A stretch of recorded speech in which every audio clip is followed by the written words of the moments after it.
मन एक पावरफुल ऊर्जा है।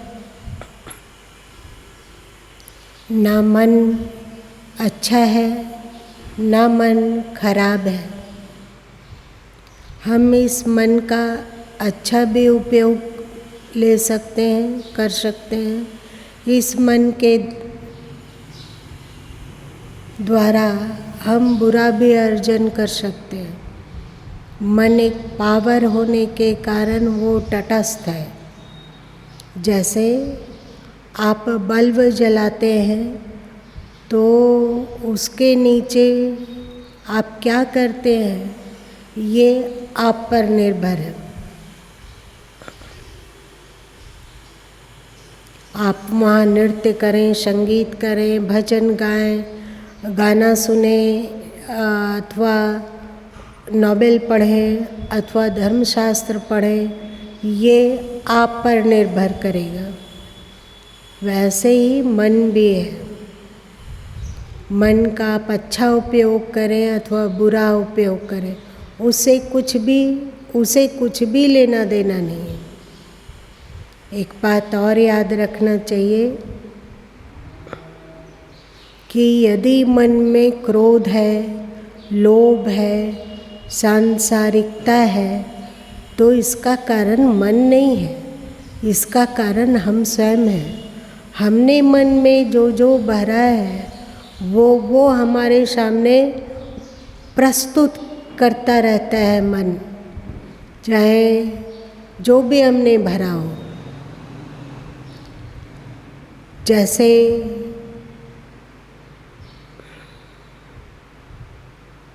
आप कंप्यूटर के मदरबोर्ड में क्या भरते हैं ये आप पर निर्भर है। उसी तरह इस मन में हम लोगों ने क्या भरा है ये हम पर निर्भर है। आज हम मन पर क्या भर रहे हैं ये हम पर निर्भर है। कहा जाता है कि मन पतन का कारण है। मन पतन का कारण नहीं है। हमने यदि उनमें कुविचार भर दिए हैं तो कुविचार मन पतन का कारण बनता है। लगता है कि मन चंचल है, परंतु मन में चंचलता हमने भरी है। ईश्वर ने तो हमें एक पावरफुल ऊर्जा दिया है।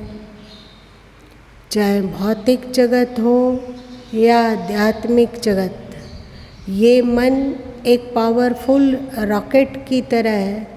इस मन के द्वारा हम दोनों की यात्रा कर सकते हैं। इस मन के द्वारा हम पाताल में भी जा सकते हैं और इस मन के द्वारा हम स्वर्ग भी जा सकते हैं। इस मन के द्वारा हम ईश्वर तक भी पहुंच सकते हैं। तो हम लोग को कोशिश करनी चाहिए कि ध्यान के समय अथवा ओंकार उच्चारण के समय अथवा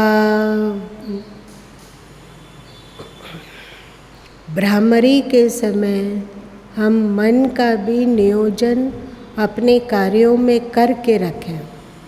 जैसे आप पाठ करते हैं तो पाठ में यदि मन का संयोग होता है तो वो एक चमत्कार उत्पन्न करता है। गुरु माँ ने ऐसा अनुभव किया है। बहुत सारे लोग यदि किसी परेशानी को लेकर आते हैं और पूछते हैं कि मैं क्या पाठ करूं जो इस परेशानी से मुक्त हो सकूं, तो यथोचित पाठ यथासंभव सबको बताने की कोशिश की जाती है, पर किसी के लिए वो पाठ बहुत ही फलप्रद होता है और वे विघ्न से मुक्त हो जाते हैं, और किसी के द्वारा वही पाठ किया जाता है तो कुछ भी सफलता नहीं दिखती है। इसका कारण उसका मन है। जो अधिक नियोजन मन का कर लेता है पाठ में, उसके जीवन में वो पाठ चमत्कार उत्पन्न करता है। पर जिसका मन बहुत चंचल है और उसका मन पाठ में नियोजित नहीं हो पाता है, तो फिर लाभ कम अनुभव होता है। पाठ कीमती तभी है जब आपका मन उसमें नियोजित हो। कोई शास्त्र अध्ययन इत्यादि महत्वपूर्ण तभी है जब उसको हम मन लगाकर करते हो। विद्यार्थी, परीक्षार्थी लगभग सभी परीक्षा के समय में परिश्रम करते हैं, तो जो पढ़ाई में मन को नियोजित कर पाया, मतलब मन को ठहरा पाया पढ़ाई में और एकाग्र कर पाया, उसे अधिक हृदयंगम होता है सब्जेक्ट। और जो पढ़ाई पढ़ते तो हैं पर मन उसका चंचल बना रहता है, मन में संकल्प विकल्प होता रहता है, मन को एकाग्र नहीं कर पाता है पढ़ाई में, तो बहुत अधिक समय पढ़ाई में लगाने पर भी उसे पाठ याद नहीं होता है। मतलब कीमती है मन। इसीलिए कहीं कहीं तो मन को ही ईश्वर को बतला दिया गया। जैसे सदगुरु कबीर साहब ने कहा, मन गोरख मन गोविंदा मन ही औघड़ होय, जो मन राखे यतन करी घटी उजियारी होय। मतलब मन ही गोरख मतलब साधक है, मन ही गोविंद मतलब ईश्वर है, मन ही विरक्त है। जो इस मन को यतन पूर्वक साध पाया, उसके लिए पूरा जीवन, पूरा अस्तित्व ही उज्ज्वल है, घट उजियारा हो। इसलिए मन को दुश्मन नहीं मित्र समझा जाए। अपना दुश्मन हम स्वयं हैं। हमने मन में गलत चीज़ भर रखा है, तो मन वही वही चीज़ लाके हमारे सामने रखता है। अब यदि उन सबको एक एक करके हम डिलीट करें और अच्छी बातों को उसमें भरें, तो हमारा मन ही ईश्वर बन सकता है। आप ये जानकर चकित होएंगे कि हम लोग यदि ईश्वर को पुकारते हैं, तो हम ईश्वर को जिस रूप में समझते हैं, कोई विष्णु रूप में उनकी उपासना करता है, कोई शंकर रूप में ईश्वर की उपासना करता है, कोई दुर्गा के रूप में ईश्वर की उपासना करता है, कोई राम के रूप में, तो कोई कृष्ण के रूप में ईश्वर की उपासना करता है। और उसकी भावना जैसे होती है, उसी अनुरूप ईश्वर उसके समक्ष प्रकट होते हैं। पर यदि हम लोगों के समक्ष ईश्वर कृष्ण के रूप में प्रकट हो रहे हैं, राम के रूप में प्रकट हो रहे हैं, तो एक ईसाई जब उपासना करता है और ईश्वर का साक्षात्कार करना चाहता है, तो उसके लिए ईश्वर ईसा मसीह के रूप में प्रकट होते हैं। मुस्लिम के समक्ष ईश्वर अलग रूप से प्रकट होते हैं। यूनानी लोग उसी ईश्वर की उपासना करता है, तो वो अलग रूप में भगवान को देखता है। विश्व के अलग अलग कोने में अलग अलग लोग ईश्वर की उपासना करते हैं, तो अपने अपने तरीके से ईश्वर को देखते हैं। तुलसीदास जी ने कहा, जाकी रही भावना जैसी, प्रभु मूरत देखी तिन तैसी। तो अलग अलग तरीके का ईश्वर कौन प्रकट कर रहा है? हमारा ही मन। मन में हमने ईश्वर को जैसी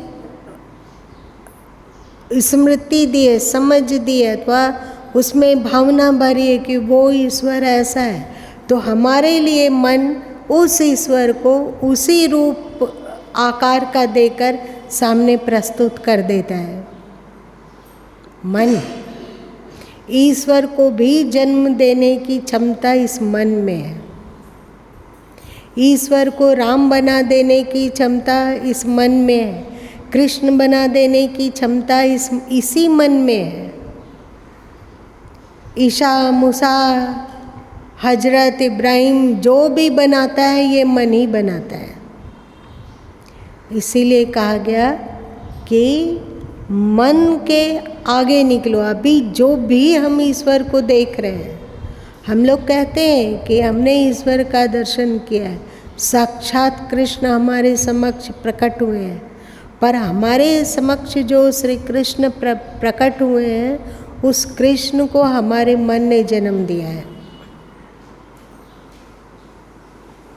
और इसलिए हिंदू शास्त्र कहता है कि मन से परे पहुँचे बिना हम इस ईश्वर के वास्तविक अस्तित्व को, वास्तविक रूप को जान ही नहीं सकते हैं। समझ में बात आई? क्या समझ में बात आई? कौन बताएगा? मन के रहते हुए अभी तक अगर हम लोग दर्शन भी करते हैं, कोई कहते हैं कि हमें दर्शन हुआ ईश्वर का, तो वो मन ही उस रूप में प्रकट हुआ है। मन ही उस रूप को प्रकट किया। वो रूप मन का संस्कार है, वास्तविक इससे बहुत परे है। और जो वास्तविक है वो पूरे ब्रह्मांड के किसी भी कोने में जाओ वो अपरिवर्तनशील है। अभी हम लोग का ईश्वर बदलता है ना। अभी हम लोग, बहुत सारे हिंदू हैं जो ईसाई धर्म स्वीकार कर लिए हैं। अब वे जब हिंदू थे और भगवान को पुकारते तो उनके यहाँ भगवान प्रकट होते राम और कृष्ण अथवा शिव और दुर्गा रूप में। अब वही मनुष्य ईसाई बन गया है और उसने अपनी मन में मान्यता कर ली है कि वो परमात्मा ईसा की तरह है। तो अब बताइए कि उसके यहाँ भगवान किस रूप में प्रकट होंगे? ईसा के रूप में। उसका मन, जब वो हिंदू था तो हिंदू रूप में भगवान प्रकट करता था, अब वो ईसाई हो गया है तो ईसाई रूप में भगवान को प्रकट करता है। कोई इस्लाम को स्वीकार कर लिया तो इस्लाम की मान्यता के अनुरूप ईश्वर को प्रकट करता है। मान्यता बदलती जाती है, ईश्वर भी बदलता जाता है। भारत में अलग तरीके से इस रूप रंग ईश्वर का दिखाया जाता है, तो आप ब्रिटेन चले जाएं तो वहाँ अलग तरीके से ईश्वर का रूप होता है कि नहीं। लेकिन ये सब के सब हमारे मन और संस्कार और मान्यता का खेल है। मन के परे जहाँ हम पहुँचते हैं, चाहे भारत हो चाहे दक्षिण अफ्रीका, एक जैसी अनुभूति होगी कि अलग होगी?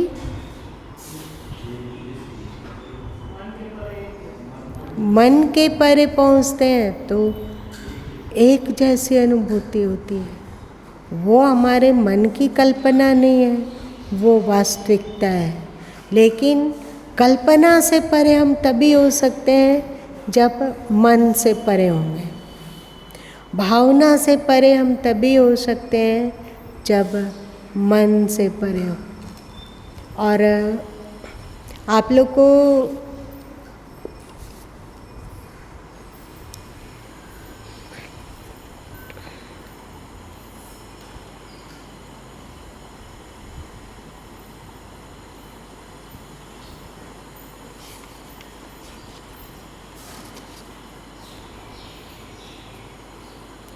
कई बार 113वें शब्द की चर्चा की गई है कि झूठे जनिपत्याओं सुनो संत सुजाना, तेरे घट ही में ठकपूर है मत खोहु अपाना। झूठे की मंडान है धरती आसमाना, दसों दिशा वाके फंद है जीव घेरे आना। जोग जप तप संयमा तीर्थ व्रत दाना, नौधा वेद किताब है झूठे का बाना। काहू को सब बच नहीं पूरे, काहू करामाती न मान बड़ाई ले रहे हैं हिंदू तुर्क जाति। बात ब्योत आसमान की मुदती नियरानी, बहुत खुदी दिल राखते बूढ़े बिनु पानी। कहे कबीर का सो कहो सकलो जग अंधा, सांचे से भागा फिरे झूठे का बंदा। योग जप तप किसके द्वारा हो रहा है? मन के द्वारा। इसीलिए इसे सदगुरु कबीर साहब ने झूठ कहा।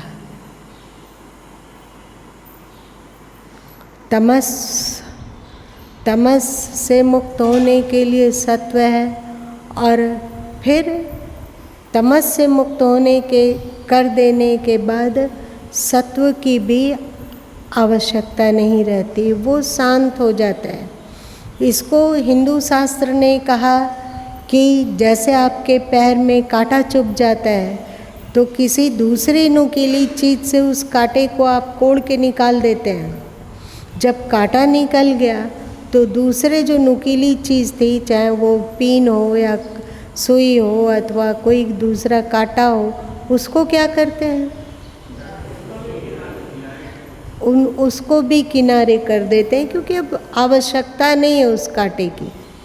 तो तमस और रजस पर विजय प्राप्त करने के लिए तमस और रजस का कांटा जो हम लोगों के जीवन में चुभा हुआ है, उसे सत्व के नुकीले चीज़ से निकाल के बाहर फेंके। उसके बाद सत्वातीत भी हो गया। इसी को भगवान श्री कृष्ण गीता में कहते हैं कि त्रैगुण विषया वेदा निस्त्रैगुण हो अर्जुना, कहा ना। त्रैगुण विषया वेदा मतलब 3 गुणों की चर्चा वेद करता है। हे अर्जुन, तुम तीनों गुणों से परे हो जाओ। ये अध्यात्म के टॉप की कहानी है, मतलब टॉप अध्यात्म की ये चर्चा है। इसी तरह की बात बीजक में तो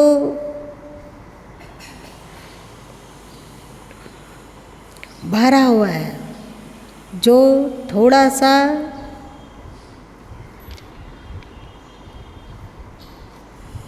मन लगाकर ध्यान देकर मनोयोग पूर्वक पढ़ा जाए तो रोमांचित होता है शरीर और मन भाव विभोर होता है। जैसे 43 शब्द में कहा गया है, पंडित मिथ्या करऊँ विचारा, ना वहाँ सृष्टि न सृजनहारा।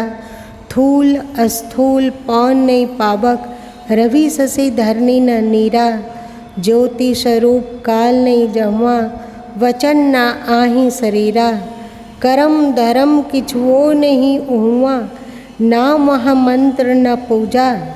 संजम सहित भाव नहीं जहुआ, सोधौ एक की दूजा। गोरख राम एकौ नहीं उहुआ, ना वहाँ वेद विचारा।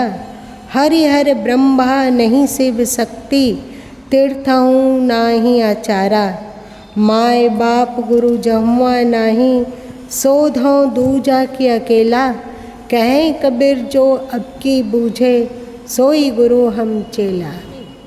पंडित मिथ्या करहूँ विचारा। हे पंडित, मिथ्या का विचार करो। पंडित को यहाँ संबोधित करके उन्हें उपदेश किया जा रहा है।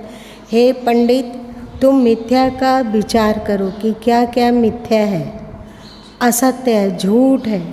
ना वहाँ सृष्टि न सृजनहारा। जो सत्य है उस सत्य में न सृष्टि है और न सृष्टि सृजनहार है, कुछ भी नहीं है वहाँ। जो सत्य है वहाँ न सृष्टि है न सृजनहार है।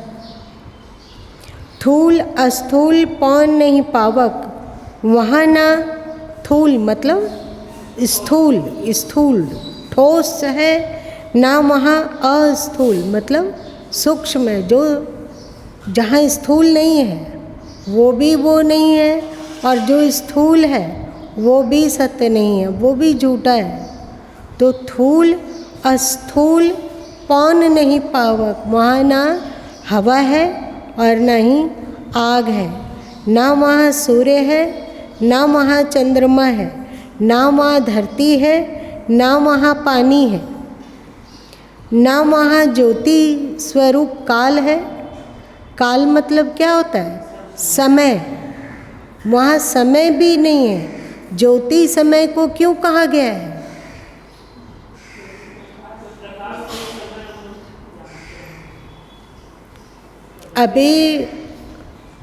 अभी हम लोग आँख से जानते हैं, कुछ को भी जो नेत्र गोचर है वो उसे आँख से जानते हैं। कुछ चीज़ों को हम कान से जानते हैं ना। कुछ चीज़ों को हम लोग नाक से जानते हैं, कुछ चीज़ों को जीभ से जानते हैं, कुछ चीज़ों को त्वचा से जानते हैं। कुछ चीज़ ये सब जहाँ नहीं है वहाँ हम ये लाइट बल्ब सूर्य के द्वारा जानते हैं कि नहीं? इंजोला है तभी तो जान रहे हैं, ये लाइट है तभी तो हम जान रहे हैं कि यहाँ क्या क्या है। सब लाइट को बंद कर दिया जाए तो क्या होगा? कुछ भी नहीं पता चलेगा। आपकी आँख परफेक्ट हो, कान परफेक्ट हो, जीभ त्वचा नाक सब परफेक्ट हो, पर वहाँ यदि इंजोला नहीं है तो हम नहीं जान पाएंगे कि क्या है। जानेंगे? इसीलिए वेद ऋग्वेद में कहा गया कि सृष्टि के पहले क्या था? तमस था। तमस मतलब अंधकार था। उस अंधकार में कौन सांस ले रहा है ये पता नहीं। उस अंधकार कहने का तात्पर्य है कि जानने का कोई उपाय ही नहीं है। सृष्टि के पूर्व समय भी नहीं है, समय की ज्योति भी नहीं है, तो वहाँ क्या है कौन जान सकता है? तो ऋषि कहते हैं कि वहाँ क्या है, कौन श्वास ले रहा है, कौन अस्तित्व छुपा है, वो अज्ञात है। ज्योति स्वरूप काल आँख से जाने, इंद्रियों से जाने, पर फिर मन से जाने, फिर सूर्य से जाने, फिर चंद्रमा से जाने, फिर तारों से जाने, और उसके बाद जब ये सब कुछ ना हो तो हम लोग सूर्य से जानते हैं। सूर्य है तो समय है। यदि सूर्य ना हो तो समय रहेगा क्या? रहेगा? नहीं रहेगा। हम लोग कैसे जानेंगे कि ये दिन है कि रात है, ये महीना है कि वो महीना है? कुछ भी। सूर्य है, लेकिन जहाँ सूर्य भी नहीं है वहाँ कैसे क्या जाना जाएगा? किसके द्वारा जाना जाएगा? महीना, संवंतर, आज 20 होता है, सब खत्म होने पर है। ये किसके द्वारा जानते हैं हम लोग? सूर्य के द्वारा। कि अब सितंबर में प्रवेश हो चुका है, फिर अक्टूबर, नवंबर, दिसंबर, उसके बाद फिर से नया साल। किस सूर्य के द्वारा ही तो जान रहे हैं ना। तो जहाँ सूर्य भी नहीं है वहाँ किसके आधार पर समय को जाना जा सकता है, काल को जाना जा सकता है? काल मतलब समय। तो ज्योति स्वरूप काल नहीं जमा, वहाँ पर वो ज्योति स्वरूप काल भी नहीं है। अगर ईश्वर को आधार लेकर आप समय को जान सको तो वहाँ ईश्वर का आधार भी नहीं है, तो कैसे जानोगे? ज्योति मतलब जिसके द्वारा जाना जाता है वो वहाँ नहीं है। वचन ना ही शरीरा, ना वहाँ वाणी है और ना कोई शरीर है। कर्म धर्म किछुओ नहीं उहाँ, वहाँ ना कर्म है ना धर्म है। कर्म किसके द्वारा हो रहा है? शरीर, मन, बुद्धि इंद्रियां द्वारा, तो वो वहाँ है ही नहीं। और धर्म किसके द्वारा हो रहा है? मन, सतुगुण और दैविक गुण इत्यादि के द्वारा धर्म हो रहा है। मानवोचित और सृष्टि हितकारी गुणों को धर्म कहा जाता है। तो सदगुरु कबीर साहब कहते हैं कि जब वहाँ शरीर ही नहीं है, मन नहीं है, बुद्धि नहीं है, तो कर्म और धर्म कहाँ से आएगा? कर्म धर्म किछुओ नहीं हुआ, ना वहाँ मंत्र ना पूजा। ये बताइए मंत्र कहाँ रहता है? या तो वाणी में, या तो हमारे मन में, अथवा हमारे प्राणों में, है ना? तो वहाँ पर जब ये सब चीज ही नहीं है तो मंत्र कहाँ से आएगा? पूजा कैसे होती है? आप दीपक जलाते हो, अगरबत्ती जलाते हो, प्रणाम करते हो, पुष्प अर्पित करते हो, चंदन चढ़ाते हो। शरीर है, मन है, तभी तो। देखिए, पूजा शब्द पर थोड़ा सा विचार कीजिए। हमारे पूर्वजों ने पूजा शब्द बहुत सोच कर किया है। पू मतलब होता है पुरुष। पुरुष ये शरीर वाला, स्त्री पुरुष नहीं। आप लोग जानते हैं ना, गीता में श्री कृष्ण ने कहा है कि एक क्षर है और एक पुरुष है, अक्षर है और एक पुरुषोत्तम है। प्रकृति, पुरुष और पुरुषोत्तम। प्रकृति को जान रहे ना अभी इंद्रियों के द्वारा, और प्रकृति के बाद आता है पुरुष। पुरुष मतलब आत्मा, और पुरुषोत्तम मतलब परमात्मा। ये गीता के 15वें अध्याय में श्री कृष्ण ने इसकी चर्चा की। तो पू का अर्थ होता है पुरुष। पुरुष कौन? हम लोगों की अंतरात्मा, क्योंकि पुरुषोत्तम तक वही पहुंच सकता है जो पहले पुरुष तक पहुंचे। तो पूजा, पुरुष तत्व मतलब आत्म तत्व में जाओ। समझ में बात आई? पुरुष आत्म तत्व तक जाओ, ये हो गया पूजा। जब हम पुरुष आत्म तत्व में चले जाते हैं तो फिर हम अध्यात्म से लबालब भर जाते हैं। यही तो पूजा है। तो सतगुरु साहब कहते हैं कि ना वहाँ मंत्र ना पूजा, कर्मकांड की यहाँ चर्चा है। तो जो भी मंत्र जाप कर रहे हैं अथवा कर्म कांड कर रहे हैं, ये सब वहाँ कुछ भी नहीं है। संयम सहित भाव नहीं हुआ। संयम कब तक है? जब तक आपके पास इंद्रियां और मन है।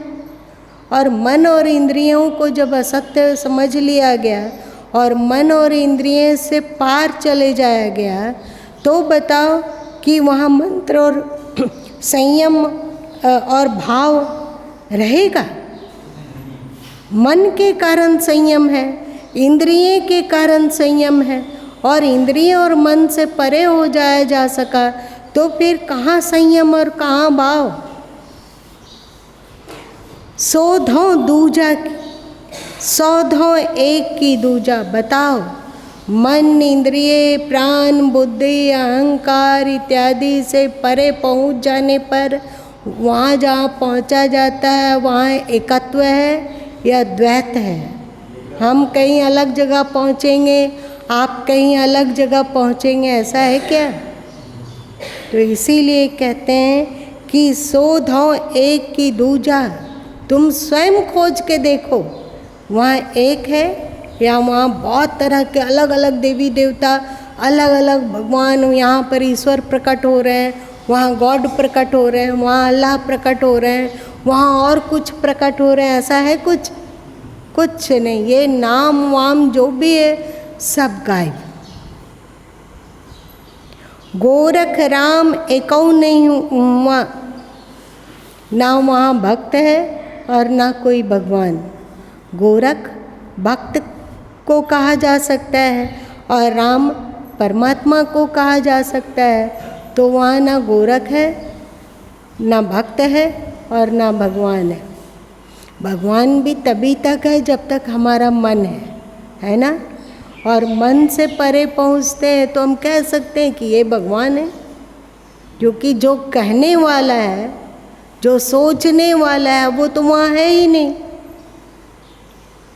ना। वहाँ वेद विचारा, वहाँ वेद और वेद का विचार भी नहीं है। इसका मतलब अरुण जी, ना वहाँ वेद है ना उसका विचार है, क्योंकि ना मन है ना इंद्रिय है वहाँ सत्य में।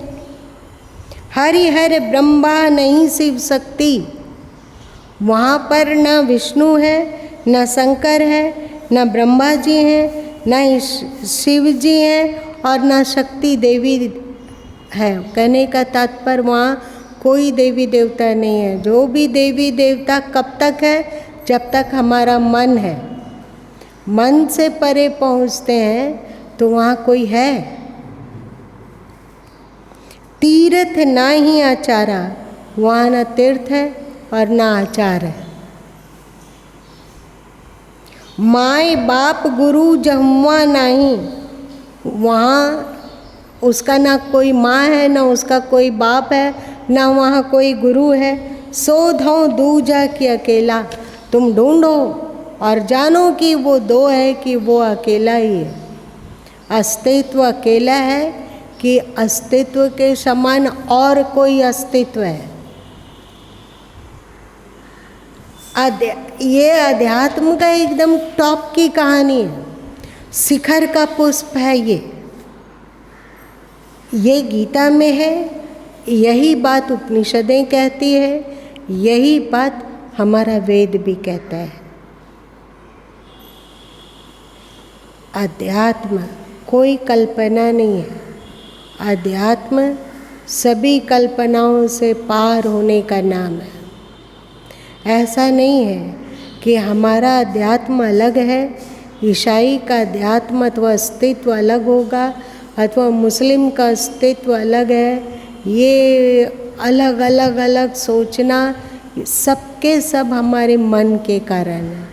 मन से परे पहुँचने पर जब हम लोग सचमुच में अध्यात्म के केंद्र में पहुँचते हैं तो पता चलता है कि वहाँ तो मात्र अस्तित्व है ना। हमारे लिए अलग अस्तित्व अथवा किसी अन्य के लिए अलग अस्तित्व, ऐसा नहीं है। तो माँ बाप गुरु जहुआ नहीं, उसका कोई माँ बाप है क्या? सो धौ दूजा कि अकेला, कहें कबीर जो अब की बूझे, सोई गुरु हम चेला। जो इस मानव शरीर में आकर उस अस्तित्व में गोता लगाया, उसे मैं गुरु कहने के लिए, गुरु स्वीकार करने को तैयार हूँ। वो हमारा गुरु और मैं उसका चेला। इतना। इसी तरह की बातें बीजक में भरा पड़ा है, जो उपनिषद और दर्शन और वेदों से एकत्व है।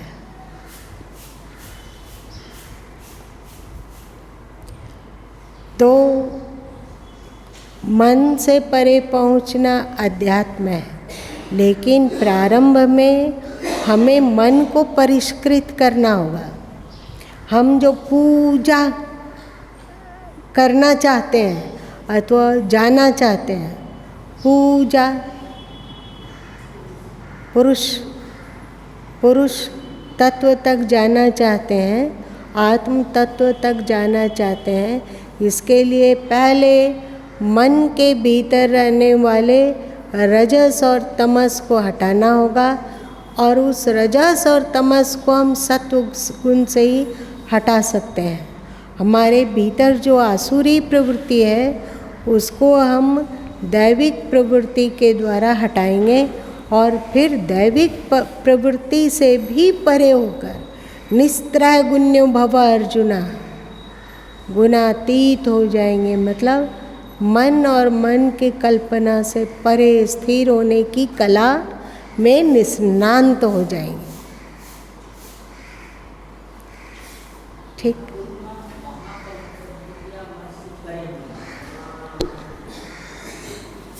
वहाँ मन से परे हो जाने के स्थान को ही वहाँ से इंगित किया गया है। वहाँ न वहाँ सृष्टि न सृजनहारा, वहाँ का तात्पर्य है यहाँ नहीं, वहाँ का तात्पर्य यहाँ हम लोग प्रकृति में डूब रहे हैं। हम जो देखते हैं, सुनते हैं, चखते हैं, बोलते हैं, स्वाद लेते हैं, सूंघते हैं, त्वचा का स्पर्श लेते हैं, ये हम लोगों के लिए यहाँ है ना।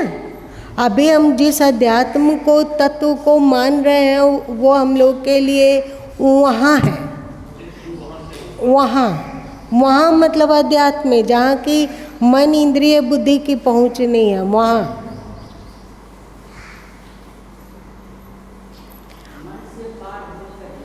हाँ, मन से जब पार होते हैं तो वहाँ कोई जगह होता है क्या? जगह हम तभी बोल रहे हैं जैसे हम बोलते हैं कि टेबल में बहुत जगह है ना। और जब हम टेबल से पार पहुँच गए तो आप बताएंगे कि ये जगह है, ये जगह है। वहाँ चुप्पी है, वहाँ शांति है, वहाँ मौन है, वहाँ अस्तित्व तो है, विराट अस्तित्व। लेकिन आप कह सकते हैं वहाँ कुछ नहीं है। इसी को महात्मा बुद्ध ने ईश्वर को नकारा, पर उन्होंने शून्यता की ओर इशारा किया। और हमारे उपनिषद ने कहा कि ओम पूर्णमदः पूर्णमिदं, कि वो शून्य पूर्ण है, शून्य पूर्ण है। तो महात्मा बुद्ध ने उसको शून्यता से परिभाषित करने की कोशिश की और हिंदू उसे पूर्णता से परिभाषित करने की कोशिश की। वस्तुतः शून्यता और पूर्णता एक ही है। जहाँ पूर्ण है, जहाँ शून्य है, वहाँ कुछ भी नहीं है।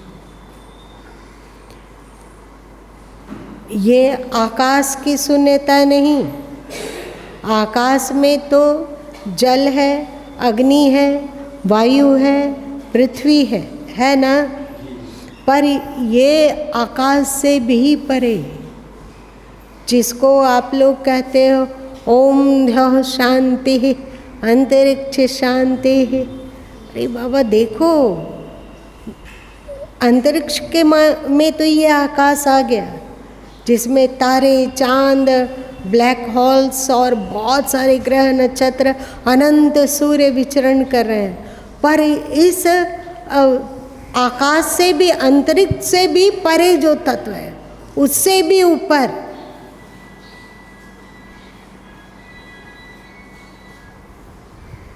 उसे हमारे पूर्वजों ने कहा ध्यान, ओम ध्यान शांति ही। ध्यान भी शांति हो। अंतरिक्ष जो कि हम लोग जिसे स्पेस कह रहे हैं, जिसे आकाश कह रहे हैं, वो हुआ अंतरिक्ष हिंदू भाषा में। और ध हुआ अंतरिक्ष से भी परे।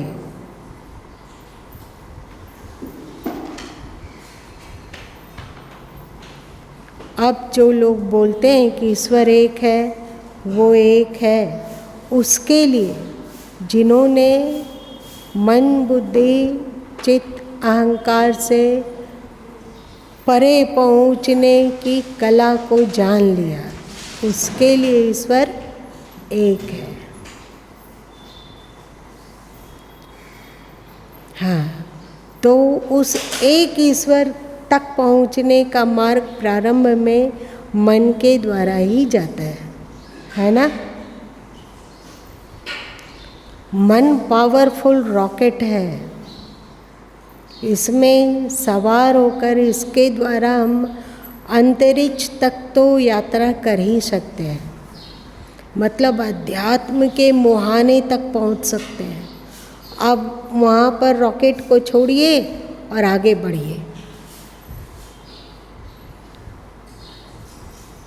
चलिए,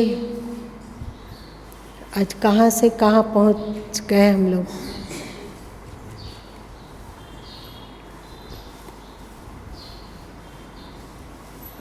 कहत कठिन समुझत कठिन, कठिन साधन विवेक, ऐसा तुलसीदास जी ने रामचरितमानस में कहा कि इसे कहने वाले लोग भी कठिनता से मिलते हैं, इसको सुनने वाले लोग भी कठिनता से मिलते हैं, इसको समझने वाले लोग भी कठिनता से मिलते हैं, इसका साधन करने वाले लोग भी कठिनता से मिलते हैं और इसका विवेक करने वाले भी कठिनता से मिलते हैं। कहत कठिन समुझत कठिन, कठिन साधन विवेक। आज इतने ही रहने दो।